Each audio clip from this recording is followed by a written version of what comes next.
आपने देखा होगा कि जब आप ऑफिस या यूनिवर्सिटी के इंटरनेट से कुछ वेबसाइट्स जैसे फेसबुक या इंस्टाग्राम या इस तरह की और बहुत सी वेबसाइट्स को आप एक्सेस करने की कोशिश करते हैं, तो आप इनको एक्सेस नहीं कर पाते। फिर अगर आप किसी से पूछेंगे कि इनको कैसे एक्सेस किया जा सकता है, तो वो आपको कहेगा कि तुम्हें इसके लिए एक प्रॉक्सी सेट करना पड़ेगी। और जब आप प्रॉक्सी सेट कर लेते हैं, तो आपको इन वेबसाइट्स का एक्सेस मिल जाता है। तो ये प्रॉक्सी होती क्या चीज़ है और इसकी हमें क्यों ज़रूरत पड़ती है? तो इस वीडियो के अंदर हम प्रॉक्सी का कॉन्सेप्ट समझेंगे और देखेंगे कि इसकी हमें क्यों ज़रूरत होती है और इसके और क्या काम हैं, कि ताकि इस वीडियो के आखिर तक आपको ये कॉन्सेप्ट सही से समझ आ जाए और कल को अगर आपसे कोई कहे कि प्रॉक्सी सेट कर लो, तो आपको पता हो कि ये हम क्यों कर रहे हैं। तो प्रॉक्सी का काम एक सेक्रेटरी की तरह है। अब आप समझें कि आप एक ऑफिस में काम कर रहे हैं और आपकी एक मीटिंग है एक डिफरेंट शहर में और आपको वहां जाने के लिए फ्लाइट की टिकट्स बुक करानी है। तो आप अपनी सेक्रेटरी को कहेंगे कि मुझे इस फ्लाइट की टिकट्स करवा दो। तो वो एयरलाइन से कॉन्टैक्ट करके आपको टिकट्स करवा के भेज देगी। आपने सेक्रेटरी को एक रिक्वेस्ट की कि मुझे इस एयरलाइन की टिकट्स करवा दो। उसने एयरलाइन से कॉन्टैक्ट करके आपको वो टिकट्स एज़ अ रिस्पॉन्स वापस कर दिया। तो इसमें क्या हुआ कि आपने सेक्रेटरी से कॉन्टैक्ट किया और उसको अपनी रिक्वेस्ट दी और एयरलाइन के साथ आपका कोई कॉन्टैक्ट नहीं हुआ। इंटरनेट के कॉन्टेक्स्ट के अंदर अगर हम बात करें, अगर आप अपने लैपटॉप है, उससे आप इंटरनेट पे वेबसाइट्स को ब्राउज़ कर रहे हैं, तो सेक्रेटरी प्रॉक्सी सर्वर है, जो कि आपके कंप्यूटर और इंटरनेट पर जो वेबसाइट्स हैं, उनके दरमियान में है और ये एज़ अ मिडलमैन एक्ट करता है, आपके कंप्यूटर और इंटरनेट के दरमियान और आपको सिक्योरिटी भी देता है। अब ये सिक्योरिटी क्यों ज़रूरी है?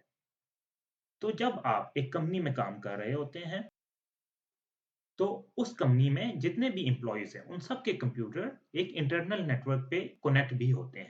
तो अब अगर इन सब कंप्यूटर्स को हम डायरेक्ट इंटरनेट की एक्सेस दे दें, तो इंटरनेट क्योंकि एक पब्लिक नेटवर्क है, जिस पर कोई भी बंदा कुछ भी अपलोड कर सकता है। तो हो सकता है कि वहाँ से एक वायरस किसी एक कंप्यूटर पर आ जाए।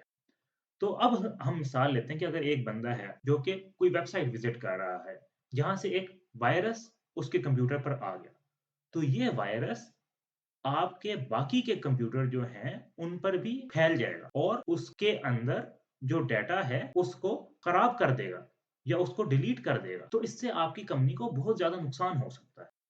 तो जो प्रॉक्सी है, वो आपके जो इंटरनल नेटवर्क है, आपकी कंपनी का नेटवर्क है, उसको बचाती है ऐसे वायरसेस से। तो आप ये भी समझ सकते हैं कि प्रॉक्सी जो है, वो एक गार्ड की तरह काम करती है। इसके अलावा प्रॉक्सी के थ्रू आप मुख्तलिफ वेबसाइट्स को ब्लॉक भी कर सकते हैं या आप उनको एक्सेस दे भी सकते हैं। इसलिए आपने देखा है कि यूनिवर्सिटीज़ और ऑफ़िसेज़ में वेबसाइट्स ब्लॉक होती हैं और सिर्फ़ प्रॉक्सी के थ्रू ओपन हो सकती हैं। और फिर जैसे हमने पहले कहा कि प्रॉक्सी जो है वो जो भी रिस्पॉन्स आपको इंटरनेट से आ रहा होता है या मुख्तलिफ वेबसाइट से आ रहा होता है, उसको स्कैन भी करती है वायरसेस के लिए और अगर वायरस मिल जाता है तो उसको ब्लॉक करती है, ताकि आपका जो कंपनी का नेटवर्क है वो बचा रहे। इसका एक जो तीसरा फंक्शन है, वो ये है कि इसके थ्रू जो आपके एम्प्लॉइज़ काम कर रहे हैं, उनकी एक्टिविटी मॉनिटर कर सकते हैं। क्योंकि सारी जो रिक्वेस्ट्स हैं, वो प्रॉक्सी सर्वर के थ्रू ही होकर जाएँगी। तो ये वाली जो प्रॉक्सी है, आपके कंप्यूटर और इंटरनेट के दरमियान में होती है, इसको हम कहते हैं फॉरवर्ड प्रॉक्सी। और क्योंकि इस केस के अंदर आपका कंप्यूटर रिक्वेस्ट भेज रहा होता है, तो इसलिए उसको क्लाइंट कहते हैं और हम फॉरवर्ड प्रॉक्सी को क्लाइंट साइड प्रॉक्सी भी कह सकते हैं। अब हमने फॉरवर्ड प्रॉक्सी का कॉन्सेप्ट तो समझ लिया। ऐसे ही एक और टर्म है जिसका नाम है रिवर्स प्रॉक्सी। अब रिवर्स प्रॉक्सी का कॉन्सेप्ट भी हम समझ लेते हैं कि ये क्या होती है।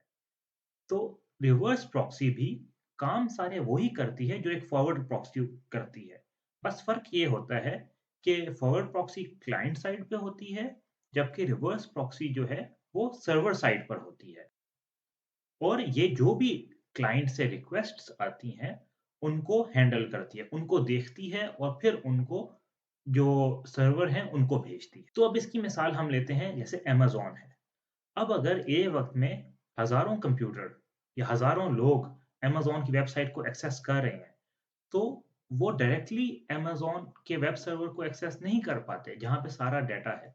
वो क्या करते हैं कि पहले जो रिक्वेस्ट्स हैं, वो प्रॉक्सी सर्वर के पास आती हैं और प्रॉक्सी सर्वर फिर देखती है कि मैं कहाँ पर वो रिक्वेस्ट भेजूँ। अब इस चीज़ को लोड बैलेंसिंग भी कहते हैं, जो कि एक काम होता है रिवर्स प्रॉक्सी का, कि वो देखती है कि किस जगह पर लोड कम है और वो वहाँ पर फिर उस रिक्वेस्ट को भेज देती है। तो इस तरह से आप देखते हैं कि जब बहुत ज़्यादा लोग भी अमेज़न की वेबसाइट पे जाते हैं, तो अमेज़न की वेबसाइट क्रैश नहीं करती। तो वो इसलिए कि एक रिवर्स प्रॉक्सी सर्वर जो है, वो वहाँ पर होता है और लोड डिस्ट्रीब्यूट कर रहा होता है।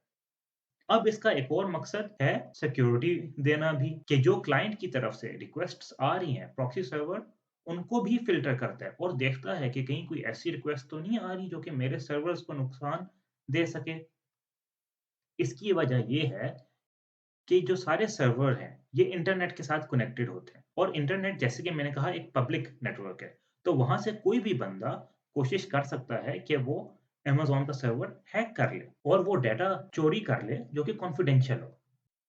तो इसलिए अमेज़न नहीं चाहता कि वो अपने सारे जो वेब सर्वर हैं उनको डायरेक्ट इंटरनेट के साथ एक्सपोज़ कर दे और एक चांस जो है अटैक का वो इंक्रीज़ हो जाए। तो इसलिए हम प्रॉक्सी सर्वर एक या ज़्यादा प्रॉक्सी सर्वर्स ऐड करते हैं ताकि अपने इंटरनल नेटवर्क को बचाया जा सके। और जो भी बंदा इंटरनेट से अमेज़न की या कोई गूगल की या किसी भी वेबसाइट की एक्सेस चाहता है, तो वो प्रॉक्सी सर्वर के साथ कॉन्टैक्ट करता है और प्रॉक्सी सर्वर वो फिर रिक्वेस्ट आगे भेजती है। और इसके अंदर हम फिर मुख्तलिफ तरह के सिक्योरिटी मेजर्स भी हम डाल सकते हैं कि ये जो रिक्वेस्ट जो इस जगह से आ रही हैं, उनको इस सर्वर पे भेजो या इन रिक्वेस्ट उनको ब्लॉक कर दो। तो ये सब कुछ इसमें कॉन्फ़िगर किया जा सकता है।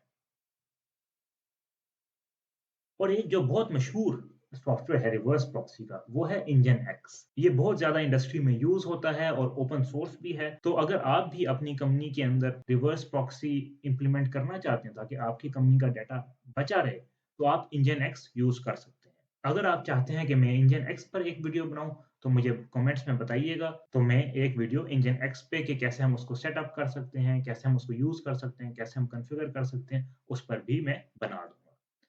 तो मैं उम्मीद करता हूँ कि ये आपको प्रॉक्सी का कॉन्सेप्ट समझ आ गया कि फॉरवर्ड प्रॉक्सी क्या होती है, रिवर्स प्रॉक्सी क्या होती है और जब कोई आपको कहता है कि प्रॉक्सी सेट कर लो, तो उसका क्या मतलब होता है। तो बहुत शुक्रिया आप लोगों के टाइम का। आप अपना ख़्याल रखें और हम अगली वीडियो में मिलते हैं।